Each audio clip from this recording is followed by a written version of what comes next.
وہ بے روپیہ کہنے لگا میں روح بدلوں گا آپ نہیں پہچان سکیں گے. فرمایا چل جتنا تیرے اندر زور ہے لگا لے. حضرت نے اعلان کیا کہ میں نے فوجی بھرتی کر دیں, 2 ماہ کے بعد ٹیسٹ ہوگا. وہ 2 مہینے دوڑتا رہا, رنگ روپ بناتا رہا, آیا ٹیسٹ دینے, 2-3 سپاہیوں کا امتحان لیا. اس کی باری آئی تو 10 روپے دیے, کہنے لگے تیرے آنے جانے کا کرایہ میں نے تجھے پہچان لیا ہے. کچھ دنوں کے بعد جانے لگے سفر پر تو بھکاری آ گئے خیرات مانگنے. اس نے بھی سارے منہ پر سیاہی مال لی, کپڑے پھاڑ لیے, سر کے بال مڈا لیے, پگے تک کٹا لی, بدرنگ ہو کے آیا. کس آگے کیا تو حضرت نے 10 روپے ڈالے, کہنے لگے تیرے آنے جانے کا کرایہ میں نے پہچان لیا ہے. کچھ دن گزرے تو ٹیچر کی ضرورت تھی. اس نے مونچھیں بڑی کر لی, داڑھی نکلی لگا لی, سر پہ جنا کیپ پہن لی, ایک شیروانی لے لی اور ہاتھ میں چھڑی پکڑ کے آیا. کہنے لگا میں استاد ہوں, 2-4 بندوں کا امتحان لیا. اس کی باری آئی تو 5 روپے دیے, 10 روپے دیے, کا تیرا کرایہ میں نے پہچان لیا. 2 سال گزر گئے. وہ جب بھی آتا حضرت پہچان لیتے. ایک دن سفر پہ جا رہے تھے, بہت بڑا لشکر تھا, جہاد کرنے جا رہے تھے اورنگزیب عالم کی. تو دیکھا ایک پہاڑی ہے, پہاڑی پہ لوگ جا بھی رہے ہیں آ بھی رہے. اورنگزیب عالم کی پوچھنے لگے یہاں کیا ہے؟ کہنے لگے بابا جی بیٹھے ہیں دعا کرتے ہیں, اللہ کے نیک بندے ہیں. اورنگزیب کہنے لگے یار پرانے لوگ سارے ہی اللہ والوں کو مانتے, یہ بھی مصیبت آئی ہے جتنی نہیں آئی ہے, سارے لوگ ہی مانتے. کہنے لگے ذرا میں دعا نہ کرا لوں, بچے کام جا رہا ہوں. اورنگزیب بادشاہ تھے, بادشاہ لوگ نازک مزاج ہوتے ہیں. گھوڑے سے اترے, بڑی مشکل سے پہاڑی پہ چڑھے, اوپر گئے تو لائن لگی ہے. بابا جی غار میں بیٹھے, کہنے لگے میں نے ملنا, میں اورنگزیب ہوں. انہوں نے کہا ہمارا بابا اس طرح کا پیر نہیں کہ امیر آئے تو رنگ اور ہو, غریب آئے تو اور ہو. یہاں اگر ملنا ہے تو لائن میں لگ جاؤ, سب ایک جیسے. اب لائن میں کھڑے ہو گئے, 50 آدمی آگے تھے, کہتے ہیں 51واں نمبر تھا. تھک گیا دھوپ میں کھڑا کھڑا. جب میں پہنچا غار کے دہانے تو میں نے بابا جی کے چہرے پہ نظر ڈالی تو بڑا نورانی چہرہ, بڑی خوبصورت لب و لہجہ. میں نے کہا میرے جیسا آدمی بھی پگڑی باندھ دے تو اچھا لگنے لگ جاتا ہے, بڑا خوبصورت انداز. کہتے ہیں میں ان کے پاس اتحیات کی حالت میں بیٹھ گیا. میں نے کہا حضور میں جا رہا ہوں جہاد کرنے, دعا کرنا. بزرگوں نے ہاتھ اٹھائے, اللہ اس کی مدد فرما, دین کو غلبہ عطا فرما, اس سے دین کا سچا پکا سپاہی بنا. پھر تھپکی دی, 2-4 نصیحتیں نکال ڈالی.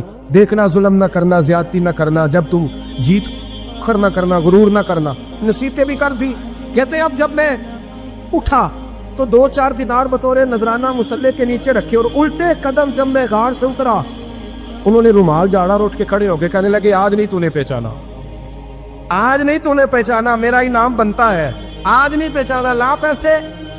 اورنگزیب کہنے لگا یار تو نے حد کر دی, کہاں چڑھا کہاں کھڑا رہا, دھوپ میں تھک گیا, کمال کر دی بھائی تو نے. بتا تو کیا لے گا, اب تو جلدی بتا, وہ کتنے لوگ پیچھے دھوپ میں کھڑے ہیں, لشکر سارا کھڑا ہے, کیا لے گا؟ اس نے کہا سب سے قیمتی ہیرے وہ ہے جو تیرے سر کے تاج میں لگے ہوئے, مجھے تیرا تاج چاہیے. او بھائیو سننا اور یاد رکھنا, میرے اعلیٰ حضرت کہتے ہیں بادشاہ نے سر کے اوپر سے تاج اتارا, بہروپیے کے قدموں میں رکھا اور کہنے لگے یہ لے, اور یہ تو تیرا مانگنے پر میں نے دیا ہے نا, میں واپس آتا ہوں تو آنا میں اپنی مرضی سے بھی تجھے دوں گا. تو نے اورنگزیب جیسے بندے کو دھوکہ دیا, آنا میں اس وقت بھی دوں گا. وہ دے کر بس بات ختم ہو گئی, ہاتھ ہو گئی. دے کر کہتے ہیں جب میں پلٹا نا واپس, بہروپیے نے آواز دی بادشاہ ٹھہر جا. تو میں نے پلٹ کے دیکھا تو کہنے لگے یہ اپنا تاج لے جا, اٹھا اور لے جا.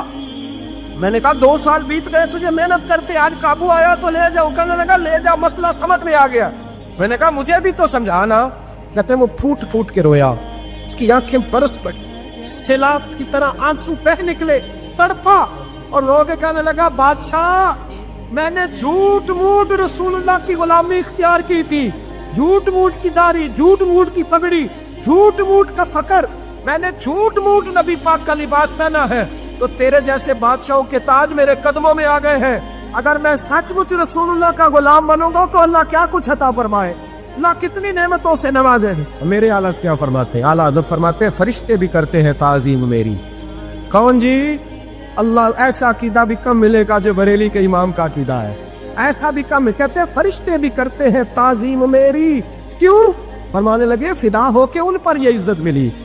بغداد کے ایک درویش عالم تھے, تو وہ جب بھی نماز پڑھاتے نا تو کسی تاجر کی 2 بیویوں کے بارے میں دعا مانگتے. توجہ ہے میری بات پر؟ نماز پڑھاتے تو کہتے اللہ اس تاجر کی 2 بیویوں کو اپنی خاص رحمتیں عطا فرما. ایک دن لوگ ان کے گرد اکٹھے ہو گئے, کہنے لگے بابا جی بتائیں تو صحیح وہ بیویاں کون تھی جن کے لیے آپ دعا مانگتے؟ تو فرمانے لگے میرے شہر کا ایک تاجر تھا, بہت بڑا تاجر تھا, مالدار تھا پر بے اولاد تھا. اسے بغداد سے ملک شام جانا پڑتا تھا تجارت کرنے، اور کئی کئی مہینے اسے شام کے ملک میں رہنا پڑتا تھا۔ اس نے اس طرح کیا کہ وہاں بھی ایک شادی کر لی۔ تو جو ہے نا میری بات پر، کیا کر لیا اس نے؟ دوسری شادی کرنا مرد کے لیے جائز ہے، تیسری کرنا بھی، چوتھی کرنا بھی بھیا کا وقت، مگر اگر انصاف کر سکے تو۔ اگر چاروں میں ہم نہ آدھا مسئلہ سنتے ہیں اور آدھا ہی بیان کرتے ہیں، اگر انصاف نہ کر سکے پھر اس کے لیے چار جائز، پھر وہ ایک ہی رکھے گا۔ تو عزیز دوست، دوسرا نکاح کر لیا، شادی ہو گئی۔ اب وہ وہاں کچھ زیادہ وقت گزارنے لگا، مالدار آدمی تھا، بیوی کو مکان بھی لے کے دے دیا۔ اب وہ دیر سے آتا واپس، اور جب آتا بھی تو اس کے وہ والے انداز نہ ہوتے جو پہلے ہوا کرتے تھے۔ اب بیوی سے بڑا جاسوس بھی کوئی نہیں ہوتا، اس کو تو پہلے پتہ چل جاتا ہے کہ ماجرا کیا ہے، اسے بڑی خبر ہوتی ہے۔ تو اس نے محسوس کر لیا کہ بدلے بدلے سے میری سرکار نظر آتے۔ وہ کہنے لگی اب کہ جب آتا جاتا ہے تو اس کے حالات کچھ بدلے بدلے سے ہیں، ماحول کچھ اور ہے۔ اس نے ایک بوڑھا آدمی جو اس کا عزیز بھی تھا اور سمجھدار بھی تھا اس کو تیار کیا، کہنے لگی اب کہ جب ملک کے شام جائے نا تو اس کا پیچھا کرنا اور خبر کرنا کہ کہاں رہتا ہے، کہاں جاتا ہے، کیا کرتا ہے۔ وہ بوڑھے بزرگ جو تھے وہ خاتون کے کہنے پر کچھ اس نے کرایہ بھی دیا۔ وہ اس تاجر کے پیچھے گئے اور واپس آ کے خبر دی، کہنے لگے کہ یہ تو 2-3 سال بیت گئے، اس نے وہاں بھی شادی کی ہوئی ہے، تجھے بتایا ہی نہیں۔ ابھی بھی بڑی سمجھدار تھی، حوصلہ مند، زیرت، اس نے شور نہیں مچایا۔ اس نے کہا کہ میں نا اب جب آئے گا نا تو طریقے سے بات کروں گی اور پوچھوں گی کہ ایسا کیوں کیا۔ اور یہ بھی اس نے آ کے بتایا کہ اگر تیرے ساتھ نکاح کے بعد اسے اولاد نہیں ملی تو اولاد وہاں بھی کوئی نہیں، یہ مکمل تفصیلات۔ اب جب اس دفعہ خامند آیا تو آتے ہی وہ بیمار ہو گیا، کمزور ہونے لگا۔ اب خاتون نے مناسب نہیں سمجھا کہ آتے ہی دڑام سے میں اس کے سر پر یہ ٹھوڑ دوں کہ تو نے نکاح کیا ہوا ہے اور مجھے بتایا نہیں۔ وہ ذرا تسلی میں رہی، کچھ وہ بیمار تھا، حوصلہ رکھا، خدمت کرتی رہی۔ کچھ دن گزرے تو وہ تاجر انتقال کر گیا، فوت ہو گیا۔ اب راز کھول نہ سکا، عدت گزاری، اور جب سارا مال جمع کیا نا تو اشرفیوں کی بوریاں بھر گئی۔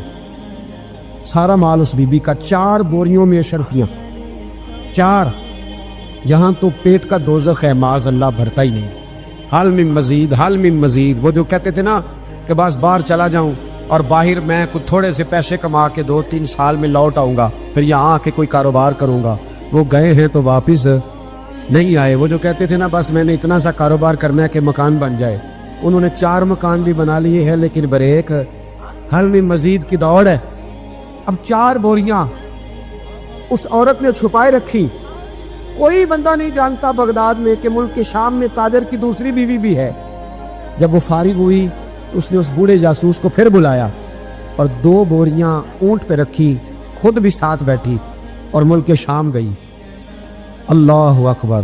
اور بزرگ کہتے ہیں میں ایسے نہیں دعا کرتا۔ اس کو جا کے کہنے لگی میں اکیلی وارث نہیں ہوں، آدھے کی وارث تو بھی ہے۔